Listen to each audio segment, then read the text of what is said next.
Alright, bro, where are we going? To go pick up another piece of shit. So I found a Formula car. It's like an old 80s Formula car. It's a 2-liter engine, inline 4. I'm guessing it's a 4-speed or a 3-speed. But yeah, it's been sitting for 10, 20 years. And it's sitting on a trailer. So the guy sawing the trailer and he was willing to include the car in with the whole deal. So this is gonna work out. We're currently let's see, 5 minutes away. So see y'all whenever we get there.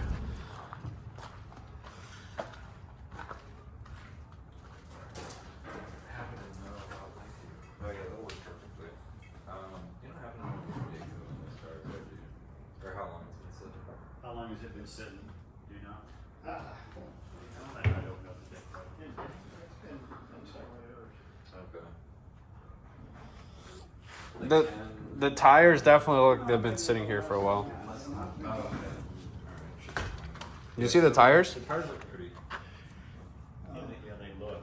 These tires that's on the ground, Yeah, because we're going to use them, right? yeah. We may have to Swap. What? I don't know, just depends. I mean, if I have to get a new set of trailer tires, it is what it is. But Oh yeah. The trailer tires are not cheap, but I'm best to buy it 2 years. There's a spare. Keep it as low as you can.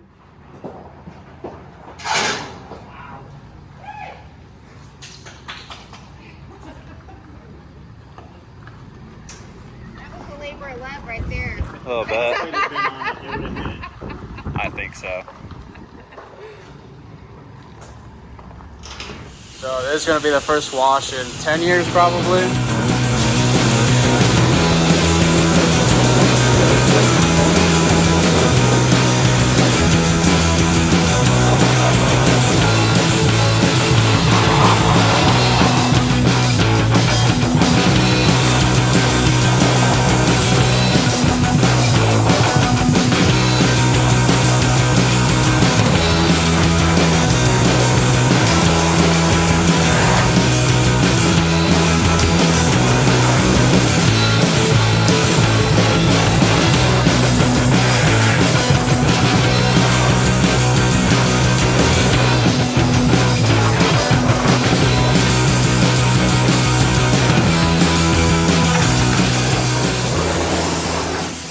All right, so here we have it.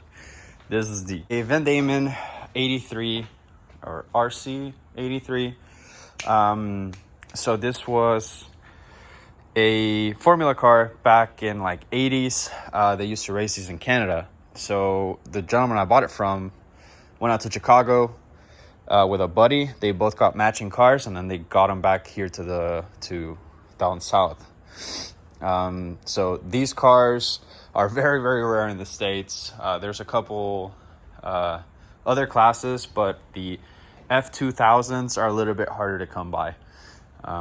So really cool car. Pull the seat out. I really don't fit. I have really wide shoulders, so my shoulders actually hit the bars. With no seat, I'm able to put my shoulders back here. So I'm not sure how that works with regulations and stuff. If I'm required to have a seat in these cars. I'm guessing I do, but I mean, worst case, I can just make one that kind of mimics this floor. That way I can actually get in it. It's not a weight problem. It's more of a structure problem that I have personally getting in this thing. Obviously, less I weigh, the better. So we're going to work on that. Anyways, so today we're going to see if we can get it to crank over, start, maybe. I don't know. I have no idea. The gentleman I bought it from said he would turn it on randomly. He'd go into the storage and turn it on, let it warm up, and get all the fluids pumping. Unfortunately, on one of those times that he went out there, he let it idle too long. It overheated and started puking oil out of the head. So you know, these cars don't have radiator fans. They have radiators here on the side, and they work whenever you get wind going through it. Obviously, sitting on a trailer in a storage unit, it's not going to get any airflow. So that's what happened. Overheated. It is what it is. So this thing has a needs a good once over through everything. So this thing's gonna go through full restoration, but at this moment, I'm just curious. I wanna hear it. I really wanna see what these crazy headers sound like. But yeah, I mean, worth a shot. The guy said he started it a while ago. I'm not sure if it'll start, but worth a shot. But yeah, let me get this set up here, and then we can start touching stuff.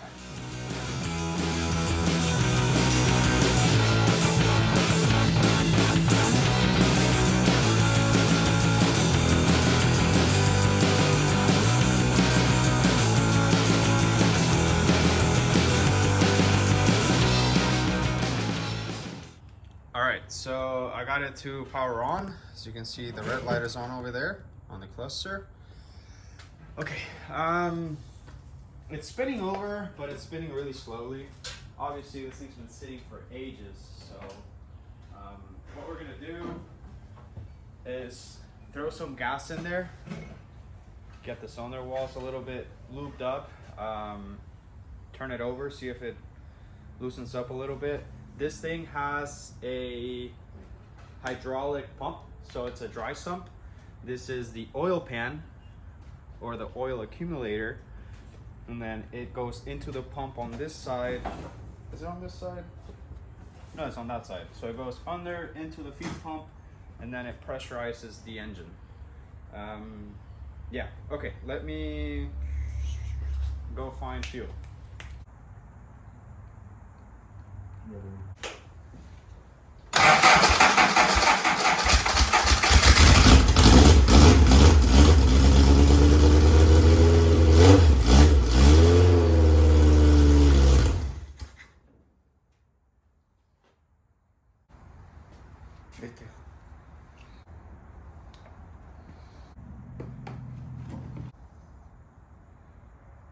Oh,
there we have it. We were able to get the car running.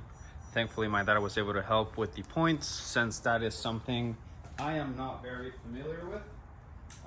I'm still working on old stuff, so it's kind of hard to get an understanding of how much different stuff was back in the day. This is an 80s car, so all this technology is from the 80s, which he knows like the back of his hand. So yeah, we cleaned up the points. I was able to figure out the ignition is driven by this switch, so that's how you turn off the car. I see no oil leaks. So the gentleman said he overheated it and then there was oil puking out of the side of the head, but I don't see anything. I do see a coolant leak. The radiators are at this point 40 years old, and they have seen at least 20 years of racing. So they're beat up. I most likely will have to pull those out and then go get some custom ones made. So it is what it is, but it does what it has to do. So this thing's gonna sit around for a while. I need to finish the E30. I need to order tires for this thing. I need to pull the engine out. I want to fully restore this thing before I take it back out on the track. Also make it look presentable, because this is, you know, could be better. So yeah, that's what we're gonna do. That's the plan for this thing. I will get her to her final, or her previous glory of being a USCCA race car. So thank you guys for watching. This was an epic video. Thank you very much for Caleb for helping me go pick this thing up. So now I have a car hauler and a Formula race car. So I'm very, very happy. Yeah, subscribe if you want to see more videos, and if you want to see more Ford Pinto engine content.